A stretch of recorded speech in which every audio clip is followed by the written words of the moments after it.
Well, actually 3:05, I guess. 3:05 p.m. Roll call, Charles is present. Present. Present. Mike, Patrick, Shane, and we have Neil here from the wastewater treatment plant also. First item on the list is approve agenda, approve minute meeting, and approve payments report. Do you have anything that you want to pull out of the meeting minutes or payment report I don't. that you want to discuss at this time? Okay. Then do we have a motion to approve the consent agenda? So moved. Okay, I'll second that. All in favor? Aye. Moving on to item D, the 2023 electric budget and rates. So, in our packet, we have a proposed draft. I suppose we could have Mike refresh us on Yeah, what's going on here. and there's a lot going on. Yeah. So here we go with the electric budget. We'll talk next month about the water and wastewater budgets. Okay. But the electric budget has a lot of issues that are worth delving into, so we'll give it its own space. We haven't adjusted our rates in the electric fund since 2017, which is really quite something.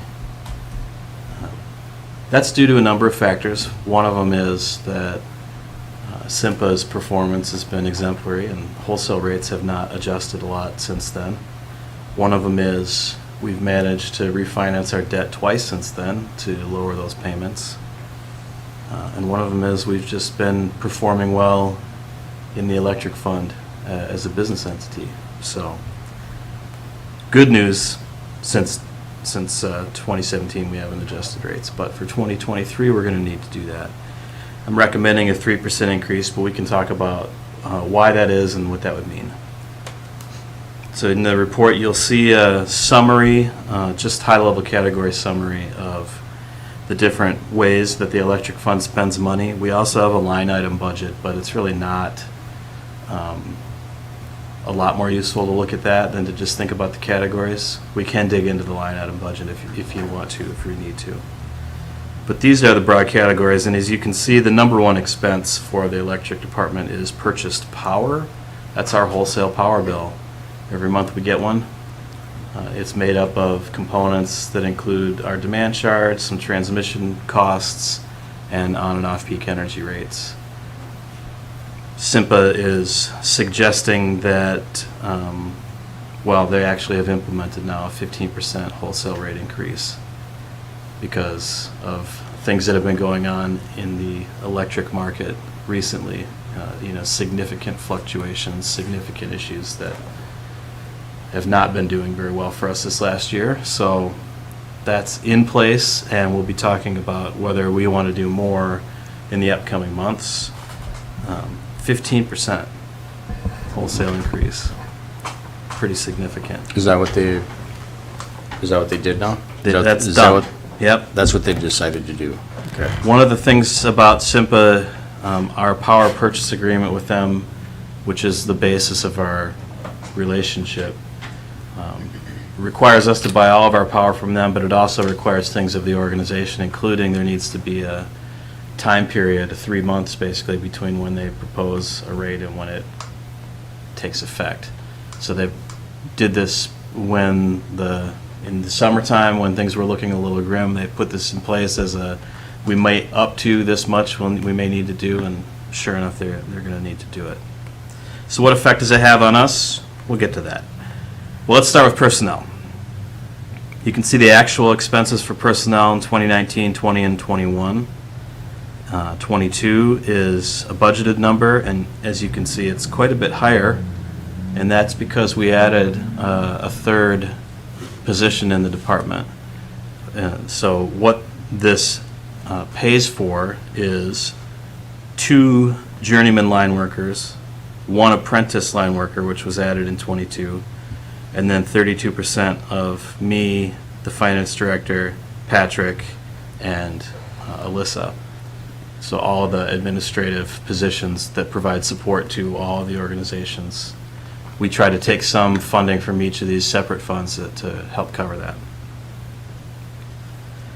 And then the electric fund also contributes towards Shane's payments as well. So in 2022, we added the apprentice to our other two line workers. In 23, you can see it's up significantly again. And that's because, new positions ramp up quite a bit faster in what we pay them, particularly the apprentice. But also, we just have built into the budget in 23 a fairly significant increase in salaries across the board. We're anticipating we're going to need to do that. It's been a tough inflation year and a half. Supplies pays for a lot of different things. The majority of it is supplies to maintain and rebuild our distribution systems. So poles, wire, conduit, transformers, those sorts of things. And that number can really fluctuate quite a bit depending upon how much work we're actually doing in the field. You can see the budget number for 22 is actually pretty low compared to what our actuals were the 3 years before that, and our 23 budget is, although higher than 22, still lower than those other 3 years. And that's, I think, has to do with just we're not going to be doing quite as many projects in the field that require us to buy lots and lots of poles or wire or other things like that. Who puts that together? Just curious. Who puts that number together, that budget number? The line workers do. Yeah. So it's their estimate. It's going to be about 90,000 rather Yeah. than 110 or 160. Yeah. Oh. And it really is an estimate. Yep. And what ends up happening is, of course, we've got an idea of what projects we want to do in any given year. That typically drives the workload, but then opportunities show up, other people's projects get in the way or generate work for us to do. Or things happen. Yeah. Yeah. And we've really got, with 3 people in the department, a fixed amount of projects that we can get done. Mm. So then you look at services, and a big chunk of services is paying contractors, for instance, to come and help us out with projects. So when we're going to be doing a significant undergrounding, which we recently finished on Elias and Mill Road, oftentimes we'll need contractors to come help us. It's just too big of a project to get done in a timely manner with a 3-person crew. And in order to avoid impacts on customers, we'll bring somebody in to help it happen faster. We've also been doing a lot of work with electric to account for other road projects. For instance, Highway 61 project drove a lot of work the past couple of years with the electric department. The County 7, we've done some work there. We'll have some work to do when Fifth Avenue is reconstructed next year as well, but it won't be nearly as much. And there's not as much underground to deal with. There's a few poles that'll need to be moved, a few lights, that sort of thing. So that number gets, the services is not looking to come down, but the amount of things we're going to have to buy probably will. Services also just pays for all the regular services, utilities and contracted services and attorney fees and other things that are just part of doing business. A lot of software fees and billing fees and things like that the utility just generally has to cover. The purchase power, now we're back to the big number. The 2 factors, simple factors that go into this are what are our rates from SIMPA and how much do we think we're going to sell? And that fluctuates. So what's happened was 2019 and 2018 were kind of a peak in terms of how much energy we sold. And then in 2020, it dropped 10%. Now, if you'll remember what was going on in 2020, this is no surprise. Nobody was operating for a series of months, and even when things started to come back, they were different. People were working remotely. The offices weren't necessarily open at all. This was a certainly nationwide phenomenon, but we noticed it on our system, and all the other SIMPA members kind of had different ways that this showed up. In 2020, it was down. 2021, it stayed down. 2022, it's coming back up. But it's not as high as it was in 2018 and 19. Probably won't get that high. When we look at that number, we can estimate 23. If we just think, well, it's going to be about the same as 22, but we don't exactly know how 22 is going to turn out yet, but we can estimate how 22 is going to turn out based on what our past performance is. So we track on a monthly basis how much we sell for electricity, and we've got that spreadsheet going back, decades. And so we can trend lines and just look at, okay, this was on a typical year where we've sold this much, how much are we going to sell the rest of the year? What does the fluctuations based on weather look like?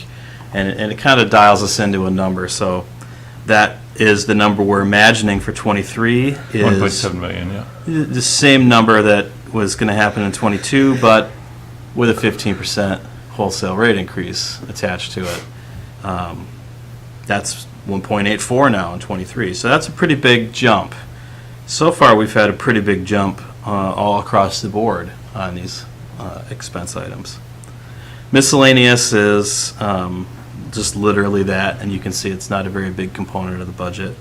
Depreciation is a little bit higher than it's been, and this is a factor of we've spent some money on varying lines, and we depreciate that when it costs $40,000. We don't just expense all those when they get to be of significance. And then debt service is just literally the service, the interest and other fees that are associated with our debt payments. We're going to talk more about our debt payments when we get to page 2 of this report, but as you can see, that number is going down. When we purchase debt, when we sell bonds, or we're out there borrowing money, it's usually structured so that it's a fixed payback annual payment, and it's a lot more interest in the beginning and a lot more principal at the end. So it's like any typical mortgage is structured. And we're getting towards the end of our payments. So that number's come down quite a bit. But it'll go, that depends on what kind of bonds and how much they're for and when they're issued, so It doesn't. When we structure our debt, we usually want for the life of the debt to know exactly what's going to happen, and so they might have 5-year coupons and other things, but we are kind of insulated from that, and instead we just have an annual payment, and the capital portion of it goes up as the interest portion comes down, and it's kind of fixed over time and independent of what's going on with the actual bond coupons. Right, but I was thinking that, doesn't the bond principal amount vary depending on what year it is and what the needs are? We don't typically sell bonds, so we've got 2 outstanding debt payments right now, and they're both for pretty significant projects. One was to pay for the reconstruction of about 80% of our distribution system, which was 15 years ago, and one was to pay for the construction of our power plant, which was almost 20 years ago. So it's unusual. We don't typically need to borrow money unless it's a big expense. Those are both significant expenses, and so when we do borrow money, we know exactly what our payments are going to be for the life of the bond, and that when we sell bonds, it depends on what the market looks like and who's going to buy them and what the interest rates are and all that stuff. But this is all predictable for us now. There was a line item in the 22 budget called staffing reserve. This was partially to cover, we had 3 people in the department when we had an electric superintendent and 2 line workers. And we weren't sure, were we going to replace that superintendent or not? Were we going to get an apprentice instead or not? We kind of moved the way of the apprentice last year, but we kept a little bit of money in the staffing reserve just in case we wanted to make some changes in that. And in this year, we know this is the staff that we need. We've got the folks here. built into the budget, so that is not a necessary part anymore. And then capital reserve, frankly, it's just a placeholder that we're labeling our excess funds that we're planning on making as an expense item just to balance the budget. So rather than show a $200,000 profit, we're saying we intend to take $200,000 and put it into our reserves to use for capital projects in the future. It's really the same thing. In 2023, that number is quite a bit higher. The reason is because of the way that our debt is structured, which I'll talk about when we get to page 2. But before we flip to page 2, any more questions about the expense side of this budget? So the capital reserve, so is there some checking account somewhere that where this money piles up? Yes. Yeah. Yep. And how much is sitting there? I mean, just roughly, I'm just curious. A few million. Yeah. And that's to take care of some large expenses that might come up with respect to the electrical system, right? Yeah. Is that the idea? That's the idea. So it's to take care of, when we talk about water and sewer, they don't have as much money in their reserves. They have larger projects on the horizon, and so that it's literally earmarked to spend cash on reconstruction projects. With electric, we have less projects on the horizon. As a matter of fact, if we were to call it a capital improvement plan for electric department, I don't think we really have anything that we have planned for, but for the few things that we've talked about. Somebody came and told us that switch on the pole outside of your substation that you manually operate, you should probably have motorized. Okay, well, that costs a couple $100,000. Well, we didn't know that, now we know it. The same thing happened in the power plant. The rules have changed about diesel exhaust and how it needs to be treated. When you're running 3 large diesel engines like that, the MPCA actually has to permit. You have to get an air permit, and the rules change, and now you need to make some changes in the plant. Well, that costs $250,000. Mm-hmm. It's also partially the, if something breaks, it may or may not be covered by insurance. And, a lot of mechanical breakdown of things in the electric department just won't be covered by insurance, but we'll need to fix it. So it's a bit of a self-insurance plan. The science of how much does this need to be is tricky. And we did a rate study a couple years ago, and one of the things that our consultant suggested to us is just industry standard-wise, we don't have as much reserves as he would expect us to have. Even though we thought, well, we're sitting pretty, we've got a healthy amount of reserves. He said, no, typically a utility of your size is going to have even more. Mm. And so as you're going through and thinking about rates, it's smarter not to decrease them. It's smarter to let that money accumulate for a little bit longer. Okay. Thanks. So there's a couple of other things that are not necessarily covered in the expense budget, but might need to be. I mean, they could be. With the budget I'm proposing, that we could fund these, but the electric fund pays what's called a franchise fee to the city's general fund. And that franchise fee is set by the city council, by ordinance, and right now it's $40,000 a year plus 1.5% of our gross revenues, and it ends up being about $67,000 a year. And it ends up being about 2.5% of our total gross revenues. And our bond rating agencies, when they look at the different factors, our financial factors, one of the ones they look at is how much are you paying in lieu of taxes, which is basically what this franchise fee is.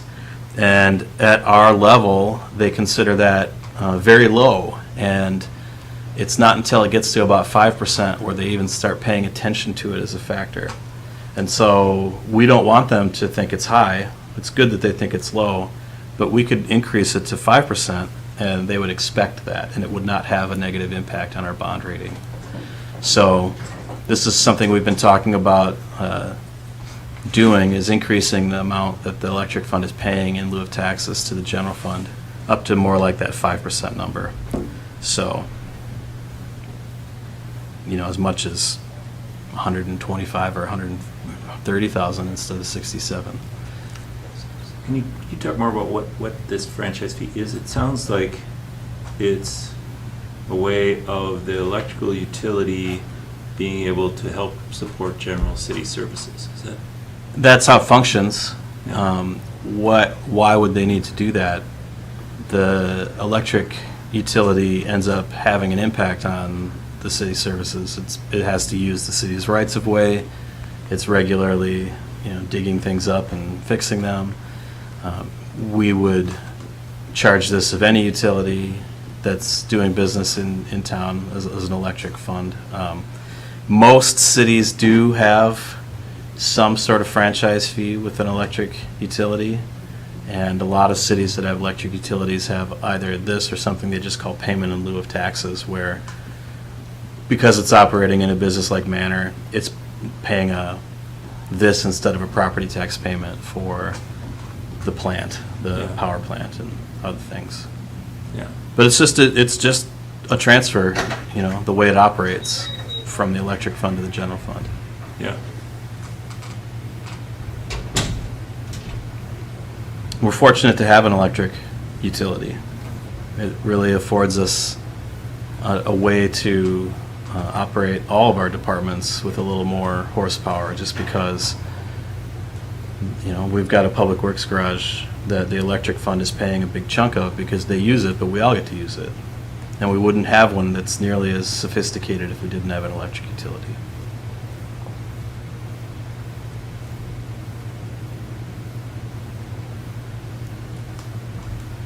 So the revenue side of things. You can see the results here of the change from 2019 to 2020. The sales went down 10%. The actual dollar amount did not go down 10%. And that's because some of our billing is based on a fixed rather than an energy charge. So even if the energy sales go down 10%, the billing doesn't necessarily go down 10%. But still, it went down $130,000. That's a noticeable amount. That's an awful lot of money.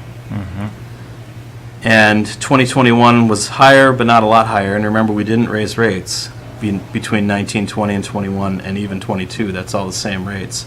You can see the 22 budget at 2,650 was our guess in October of last year what the end of 21 was going to look like, and we got pretty close. So 2,644, and then no rate increase and flat sales, and we think in 22 we're going to get 2,650.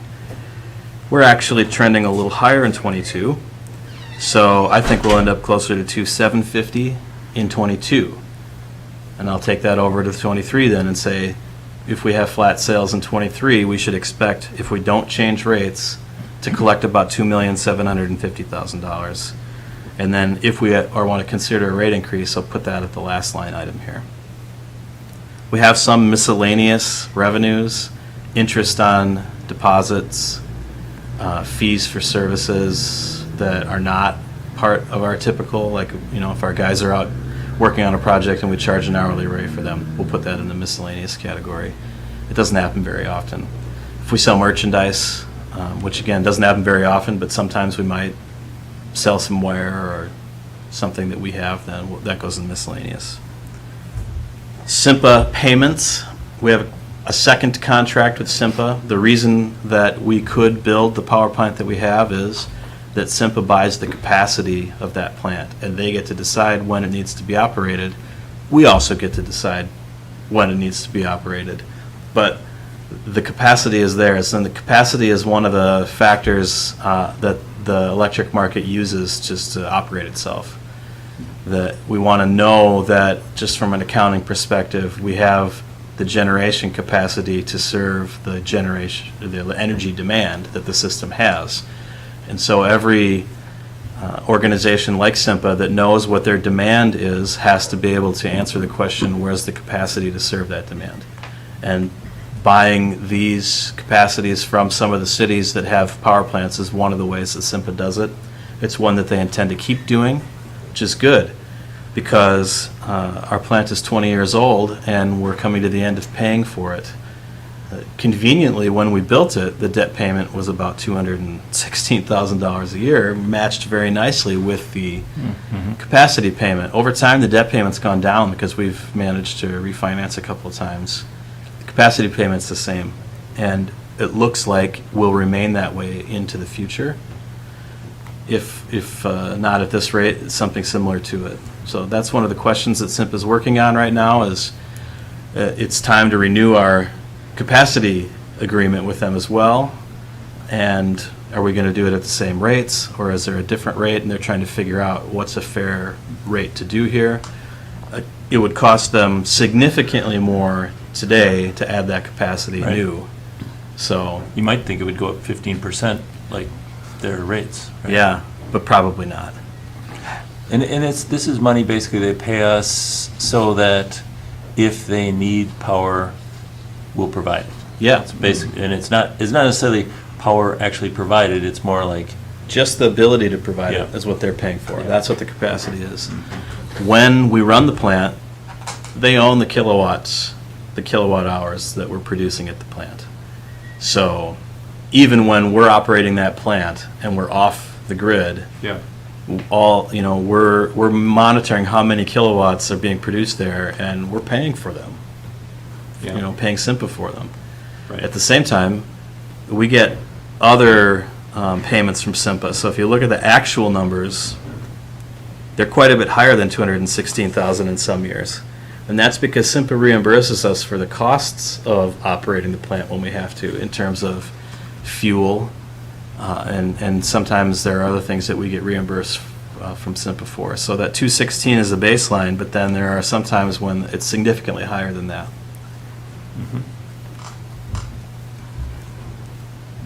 There's a new line item in the revenue category called use fund balance, and so we'll explain why we need to do this when we talk about the debt side of things. But part of our both sides of the balance sheet here are, we've got an additional chunk of money in the capital reserve expense side, and we've got this $230,000 of use fund balance in the revenue side. So it's basically, this is like a rate stabilization usage, where we're not contributing to the rate stabilization fund. We're going to take from it to keep from having to make a one-time adjustment in rates to make up for this debt payment that's coming up. In 2024, things are going to look very different. So just know that 231 used fund balance is designed to balance the expense and the revenues, and is designed to help us with this next piece, the capital budget. So you can see there are three pieces of information that make up the capital budget that we use to make debt payments and build reserves. The depreciation number, which we show on our expenses even though we're not actually paying anybody anything. It's just there to account for the fact that our capital items lose value every year, and we need to make up for that somehow. There's debt service. We are actually paying somebody this money. We're writing a check for this money. And then there's capital reserve, the other item. Those add up to $676,681, and you'll see right below that happens to be exactly what we know we will be paying in debt payments in 2023. Just to drop back just for a quick second, the use fund balance, where does that money come from? It's ours. So we have $3 million in the bank. We're planning on losing $231,000 this year, and so we're going to reduce our fund balance by $231,000 rather than raise rates by $231,000. So this comes out of capital reserve, is that right? That's right. I see. So what are we going to spend it on?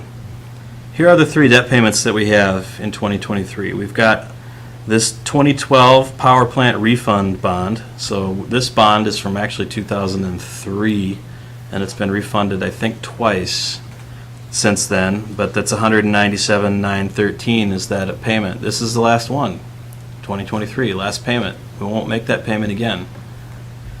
The next one is the 2013 B reconstruction refund bond. This one is from 2007, 7 or 8. We actually had 2 different bonds. It's been refinanced a number of times, and there's a balloon payment at the end of it. So it was more like $120,000 every year, and now it's $360,000 for this balloon payment at the end.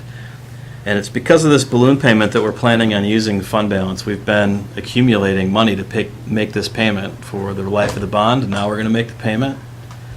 That's the last payment for this bond. So when it comes to 2024, it's going to be $600,000 lower in debt payments than in 2023, significantly lower. And, $400,000 or $350,000 of that is typically what we've seen on an annual debt payment that's going to go away from our budget. So just structurally, that's why we want to do this one-time use of fund balance to make that balloon payment and not adjust rates to make the balloon payment.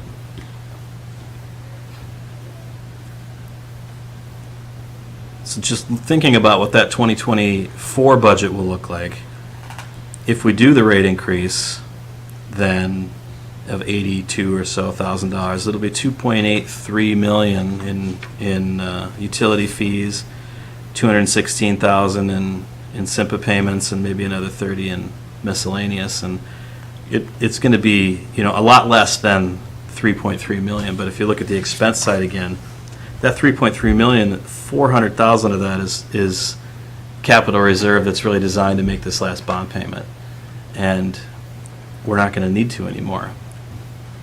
So we're going to be in a much better place in 2024 financially in the electric department than we are in 2023. But it's anticipated that the 3% increase would stay in place. It's not. It's diminish permanent. rates. That's right. So it's one of our options here, though, is that because this is happening, we still wouldn't necessarily have to raise rates to make this work.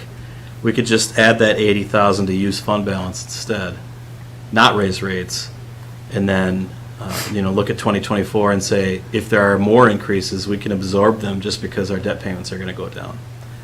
That's an option that's on the table. The reason I'm not recommending that is because I think the electric industry really surprised most people this last year in terms of its volatility. And SIMPA hasn't had to do a rate increase. As a matter of fact, they've given us a rate decrease twice in the past 6 to 7 years. And this year, they had to do a 15% increase. I mean, we haven't ever talked about a 15% increase. And they didn't have a choice. It was outside of our typical schedule of talking about rate increases, and they needed it. It could happen again. That volatility is not going to go away. And so I think the conservative play for us is to have a small rate increase, the first one we've had in 6 years, and plan on that being permanent. And if things in 2024 seem to settle down, we can think about what's the appropriate thing to do a year from now. But my suspicion is we're not out of the woods yet on this, and we're going to absorb a 15% wholesale increase with a 3% rate increase. That seems like a pretty good deal for our customers still. Yep. And the debt commitments, those are the capital amounts, right, listed there? Those are the total amounts, interest and principal and fees and everything. So that's our annual payment on that loan, on those bonds, for the debt commitments. And it's not the balance of them, although it is for those first two, because those are the last payments. Right. But that, in the budget, the expenses shows $46,000 in debt service. Yep, and debt service is just the interest. Oh, I see. So there is. Yeah. So that, but if we're going to pay those off, I don't know. It's not a big deal. It's just I can't quite see the accounting here, because we're going to pay, at least those first two off. So $550,000. We're going to pay $676,000 in debt payments. So we're going to write checks for $676,000 in 2023 to pay debt payments. Fund that, we're going to use $231,000 of our existing reserves and $46,000 that we're collecting in our rates to pay our debt service. Yep. And then $390,000 of other expenses that are built in. Actually, yeah, you're right. I can see how you can't see it. It's not clear how this is working. I mean, it's not that I don't trust it, it's just I can't see it. And so that, does the 46,000 in debt service in the 2023 budget, does that go away for 2024? So the first two of the debt commitments will go away. Oh, yeah. And they're almost entirely principal at this point, because that's the I see. last payment.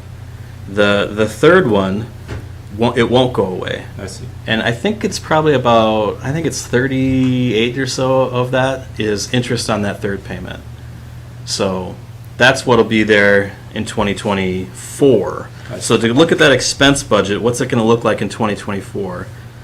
Some of those line items will creep up. The purchase power could be up another 10% for all we know. The depreciation will stay about that 240. The debt service will go down maybe about $10,000. Yeah. And then the capital reserve will just disappear. So that, that 3.3 million budget for 23 is mostly expanded to make room for that one-time balloon payment, and it's going to go away. Be surprising, right, if SIMPA increased their rates another 10% in the following year. I mean, it's not predictable, but 15% one year, 10% the next year seems like It'd be very surprising, but not out of the realm of possibility. Yeah. So here's our crazy electric budget. It's kind of a weird year, but we can see more than a big light at the end of the tunnel. In 2024, there's a big change coming to our favor. Have we ever decreased rates?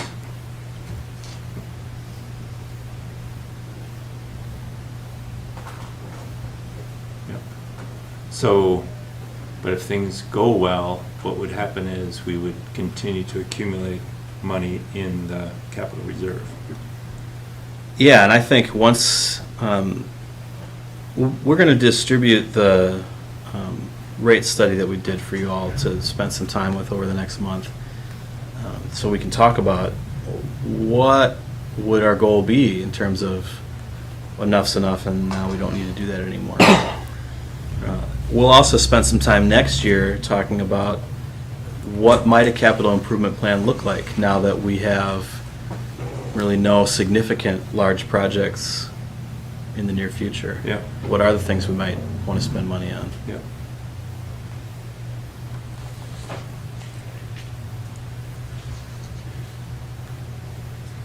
So who approves this budget? Is that You do. the city council? It's not. It's your budget. Yeah. It's your budget, it's your rates, so the decisions are yours.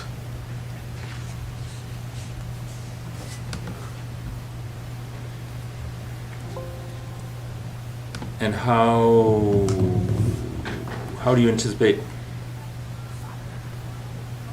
a 3% increase would be received? Is that pitchforks and torches time, or is it like? I can't imagine that it would be. I mean, we had 8% inflation cost adjustment on a lot of things. Yeah. And to have, I mean, I think people would prefer not to have any increase if it's possible, but to take a 15% wholesale increase, write it down to 3, and it's still less than inflation, Yeah. seems like, Not unreasonable. yeah. Right. So, yeah, I mean, but I don't know how these things get announced, but it'd be good to frame it that way, of course. Right. When it gets announced to the people. But you said one option would be, well, we could just not increase rates and hope for the best, kind of, and things might work out that way. Seems like another option, which you probably considered, was to increase them to 1.5% or 2%. And I'm not saying we should, but what was your thoughts on that? The 15% wholesale increase is still more than a 3%. So we're not quite keeping up with it. We're using some of our other savings to pay for it. And I think 3 was the highest number I was willing to put out there. It's still somewhat arbitrary, right? You can set this number at whatever you want. But I wouldn't want to go any higher just because I think we need to be sensitive to folks' budgets this year. But I think we want to push it as far as we can to try and keep up with that 15% increase. Mhm. How often does Simca adjust their rates? Or this year, was it just because they had to? Or is this an annual thing for them, or? Like us, it's an annual thing where they talk about rates. They haven't had to make a lot of changes to their rates. But this year they did, Yeah, and out of schedule, you know. yeah. And so next year, we don't know. We don't know. Now, when we talk about But we'll be rates sitting- with Simpa, they're not just thinking about next year, right? They've got 10-year projections. Right.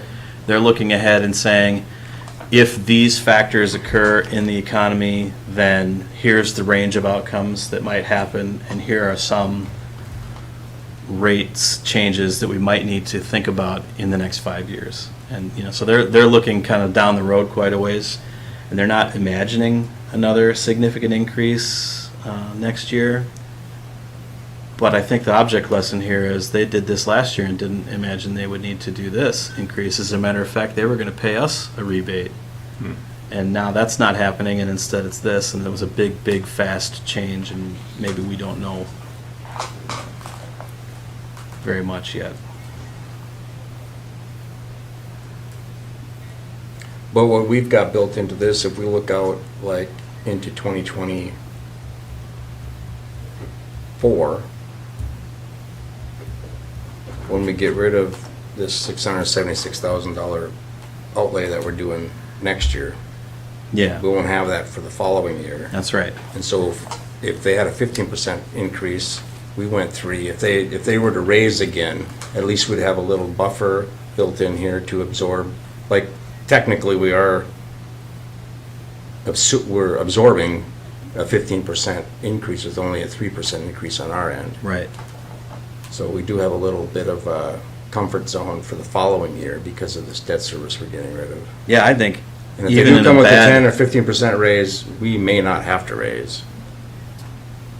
We don't know, but I'm just saying that it doesn't have to be a mandatory thing because they did. We are yeah, creating some space in our budget here. if they come Next with year. another 10% increase, and this is just all arbitrary, right? We Right. don't know what they might want to do, but that's $180,000. And our 3% rate increase this year is $80,000. Right. So if we didn't increase at all next year and it was another $180,000, that we could absorb it all with the reduction in the debt payments in 2024. So that, what you're saying is right on. Like, we've got some slack built in for '24 just in case. But I think some rate increase this year is necessary to make sure that's true. Okay. How does this, I know we're not talking about sewer water today, but we will be at some point in time. Right. How does this rate increase factor into the other half of people's utility bills? Do we want to talk about that now, or? No, no. Okay. The factors in that budget are drastically different. Yeah, no, I understand that. One of the factors is they pay an electric bill. The wastewater plant's one of our larger electric customers. Right. But a 3% increase isn't going to make a big difference in the wastewater's annual budget. Okay.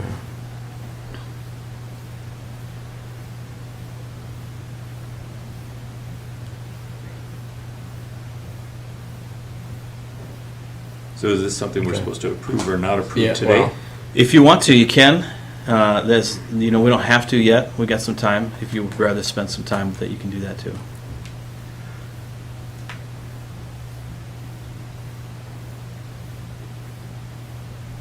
Yeah, if you want to take some time to think about a few things, if you have some other questions that, Or would Pop our up in other the next- commissioner want to? well, yeah, we have another commissioner that's not here today, so maybe, we need to have this resolved by. we have The another- sooner the better. The sooner the better. We have another I meeting. mean, we would plan on making this increase effective for January. Right, okay. if we did do it, right? But people are putting their budgets together right now. So Right. they want to kind of have an idea where we're at. Well, at least they have an idea, Yeah, even if you haven't approved it yet. okay. Yeah, I kind of feel like town would want to know. Town, right? Would want to review this. Oh, Bill? Bill, sorry. Yeah. Yeah, I would, It's a particular interest of his as well. So. yeah, So I kind of Okay. feel like it would be jumping the gun just a little bit to yeah. approve right now. It would be nice to go over this with Bill. I mean, I think this is the three of us, and I mean, it just gives him the chance to, it's unfortunate that he's not here today, but for sure, we would all need to be present for the next meeting to finalize this for sure, because that would be November. Okay. Would that be too late? It's we not said- too late, no. No. If we said November, yeah. Okay. Is that okay to do that with the timing? Okay. And I don't know how we brief Bill. What's the? I He mean, can watch the meeting. Can. Yeah. He can sit He down can, with we me and can ask give any him questions these, he's got. he can get this handout, and he can watch the meeting and go through, Yeah. yeah. Okay. Then if he has any questions, for sure, on the next meeting, he can, Yeah. or we might have a couple more other questions to ask too, so, Yeah. okay. How did these get announced? The rate increases. Media coverage. We'll do an announcement. Yeah. You'll be on. We haven't had to do one for a while, so. Yeah, well, it'll probably be in the paper, it'd probably be an article about it, or there'd be social media.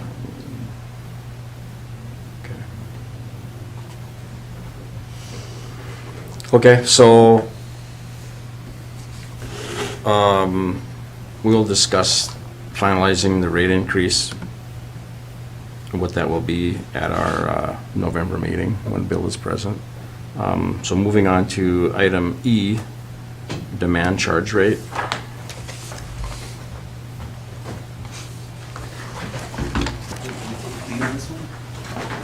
Sure do. So, this is just kind of to introduce you to the idea of a demand charge for large commercial customers. And the reason this came about, and it says in the memo, but I can just elaborate a little bit. There's one of our customers wants to put in a significant solar installation, and another customer was thinking about doing EV fast charger, and that EV fast charger would be even bigger than the one we have. So ours is 50 kW. They were thinking of a 150 kW fast charger. And we just did some, asked SIMPA to do some math for us, and adding a fast charger to the system would increase our demand charge by a lot. There would be a significant increase in our demand, and then the large solar, the customer was hoping to offset their electric bills by quite a bit, and that would represent a little bit of a loss in revenue for us, but we would also have to maintain connection with them, so maintain the infrastructure that they need to have electric service. So demand billing is kind of a way to make the cost of electricity and how the utility serves the electricity a little bit more fair. So I borrowed from our rate study that was done by Dave Berg a couple years ago, and those two tables on the second page of the memo kind of go into what a demand charge would look like. And so they would have a little bit of an increase in their customer charge, and then they would pay a reduced rate for their energy, but then they would pay a fee for their peak in demand for that month.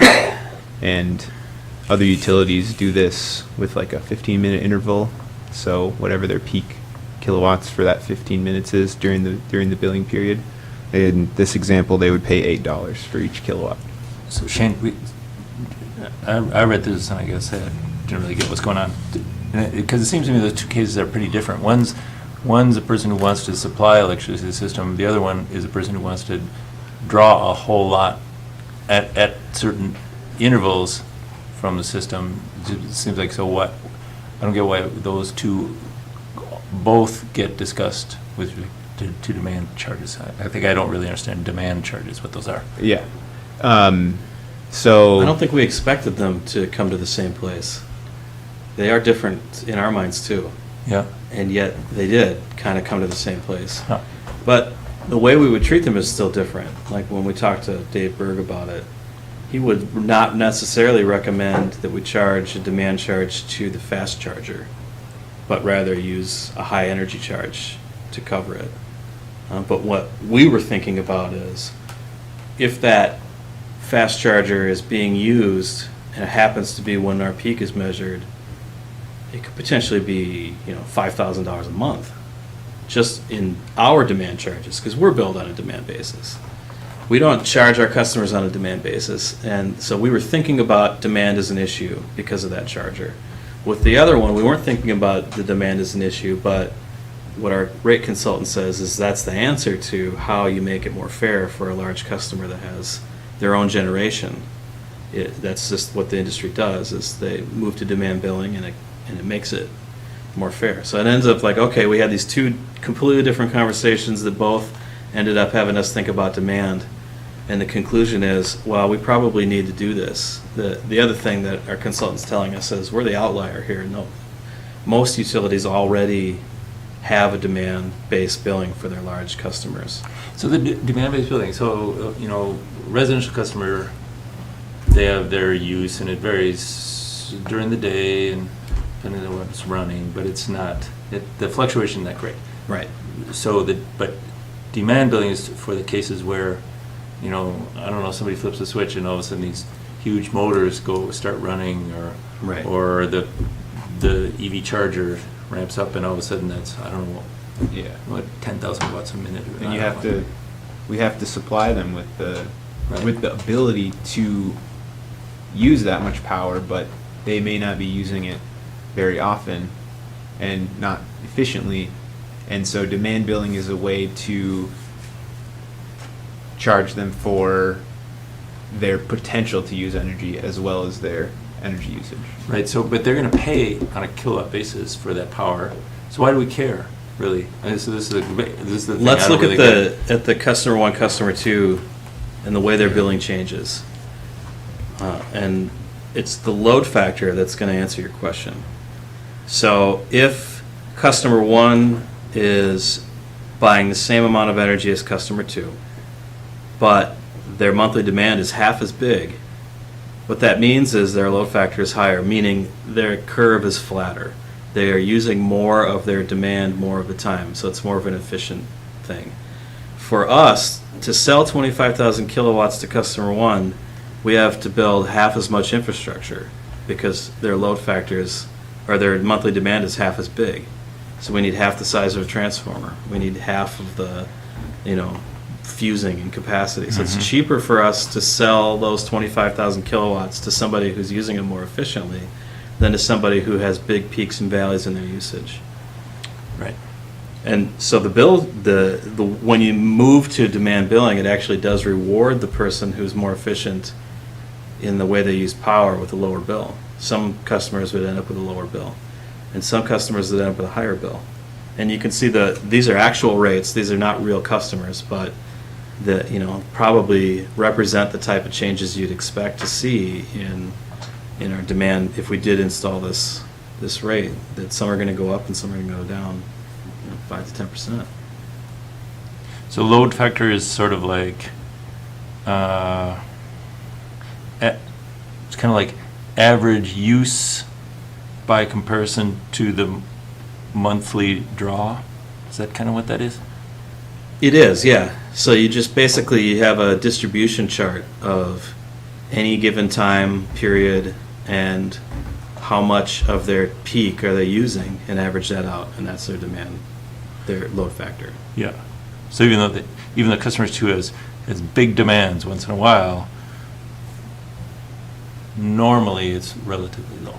And that's the worst kind of customer to not have a demand bill for, because we'll be charging them based on the energy sales, and it won't cover our costs to provide the infrastructure needed to hit those big peaks. Because we need to be able to provide Yeah. all that energy as soon as the guy drives up to the charging station. Right. Yeah. And that's where fairness comes in. Because if they just pay energy, they're not paying their Right, impact on the infrastructure you have to provide. right. I see. But if we add demand in, then that is fairer for both customers. They're paying for their usage. Yeah.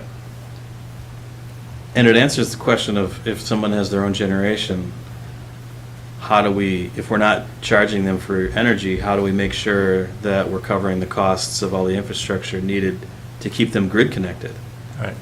And it's because it's based on their demand, and their demand is a separate question than whose energy are they using to meet it. So if there's a customer out there that's got their own generation, we'll measure demand based on whatever they're using, whether it's their energy or our energy, and build them based on that. Oh, I see. So the thought being, if at some point their system goes down, we need to be able to provide their energy draw, That's right. right? Which could be very large. Yeah. So the reason we haven't done this, and we are the outlier, gets to the question of who is a large commercial customer. It's not such an obvious question in Grand Marais. You know, we don't have industry. When you go to a small town that's got a couple of large industrial users, it's much easier to think about who your large customers might be. Mm-hmm. For us, that's what we're working on right now is, well, how do we answer that question? Who would qualify for this rate? What are the factors that we would use to determine that? Yeah, but it's going to be based on energy and load factor, right? Well, that's how we'll decide how much to bill them. But who's going to be a demand customer versus who's not going to be a demand customer? Should we do it based on their total demand or their total energy sales or some combination of both? Yeah. We're still yeah. working that out. Other Simpa cities have just picked the demand, and they've made that the cutoff. If you use more than this, if your demand is higher than 75 kW or 75, then We're in you check on it. you would qualify as a large commercial customer, and you would be demand billed. And that demand bill it's like a surcharge on your. I mean, it's based on how much you're using, but it's some fraction of that, a percentage of that, or is it like a flat fee? It's a fee per kilowatt Okay. that you use. So we would track their highest demand in the billing period, and the number of kilowatts that they're at in that highest time, and in the sample rate, they would pay $8 per kilowatt. I see.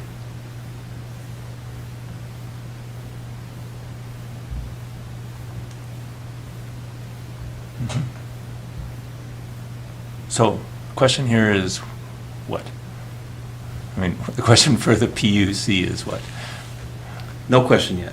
Oh, I see. It's just, This is here's something we're working on. Yeah, This is demand something- charge, 101, so that we're all thinking about it the same way. Okay. The questions that we will be asking you are, given that introduction, who are the customers that we would have on this system with demand bill?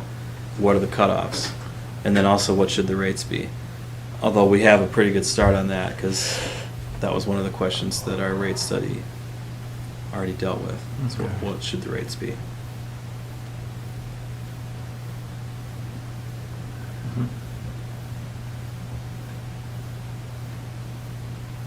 Those quick charges, how much do they draw? I mean, is it like? What's that one draw? 175? No. No. Well, that one's, like I 75? said, 50 kW. That's a 50 kW. 50 kW. Yeah. Somebody wants to install 150 kW? That is just the standard now. The standard is now 150 kW? Like For a fast charger. When Simpa did the program where they handed out the fast chargers to all Yeah. their cities, 50 kW was the standard. That was That's a a few years ago. Yeah. The standard has increased to 150 kW now. And the math that we did was if somebody was charging at Simpa's peak and we had to pay the demand for that, a single charge would cause us, on our demand bill, it would be a $6,500 charge. But if you, and this is where it gets, because if you demand build a fast charger, we'd essentially be passing that off to the customer. And so this commercial customer who wanted to put in some fast chargers, they could be looking at a single fast charging session, a demand bill of $3,000. And that's not fair either, right? So trying to find the medium, what demand billing a fast charging station doesn't make sense because they won't put the fast charging station in. But Right. we have to figure out how to kind of absorb the demand. And that is why you would just have a separate EV charging rate. Like we do for our homes, we could do that for commercial as well. And just say that the electric rate for this is 30 cents a kilowatt hour or whatever. But everybody with those fast chargers has this question, right? Any entity with fast chargers on their system has this. Yeah. And that's kind of how you get around it, is you have a separate rate for EV charging. We have 1,000 customers too, and so we're pretty small. One of them having a significant jump in usage can potentially be noticeable. Odds aren't very good that enough people are going to be using power at that time, including this person, that the entirety of their usage makes a difference in our demand. Yeah. It's distributed out pretty thinly. Right.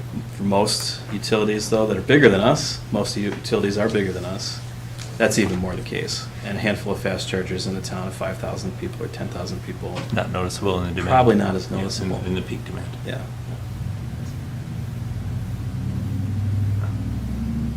Was that a rule? Only slow chargers.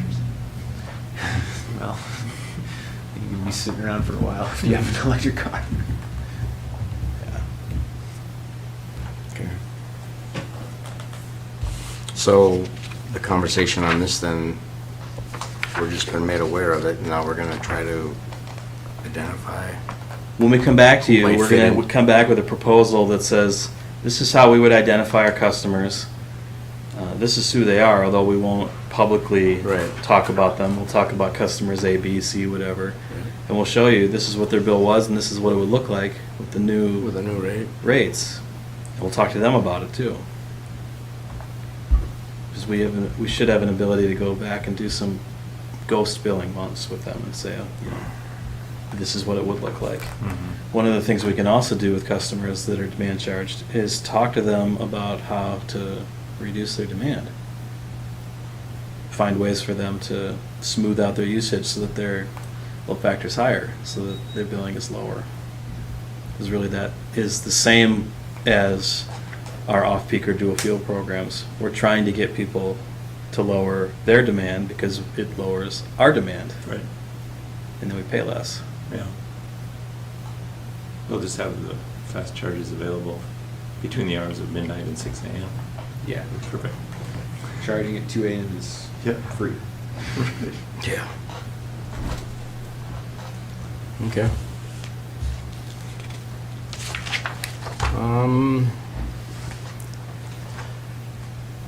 Moving on to the last item on our agenda, open meeting law. So I've got a quick presentation to give you and some Okay. examples, but I wonder if you don't want to wait till November to do this too, since Bill's not here. Since Bill's not here, you wanna? Bill needs to know. Yeah. Okay, so let's put this off till November. Is that Yeah. okay with you, Charles? Okay. Let's move that open meeting law item F to our November agenda then.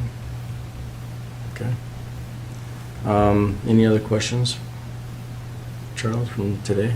Nope. Mike, do you have anything else? Neil? Was Neil here? He's here because he's on the team now. Okay. I'm the rookie. You're part of the program, Neil. Yeah. Well, we already knew you were anyway, so, Yeah. okay.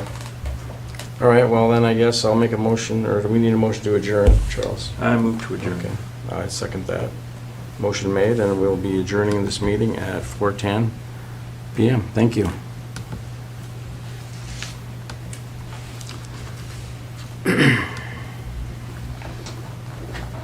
Thanks, Shane. Yeah, thanks, Shane. A lot of stuff to cover here. Yeah. Charging stations, where they have battery capacity.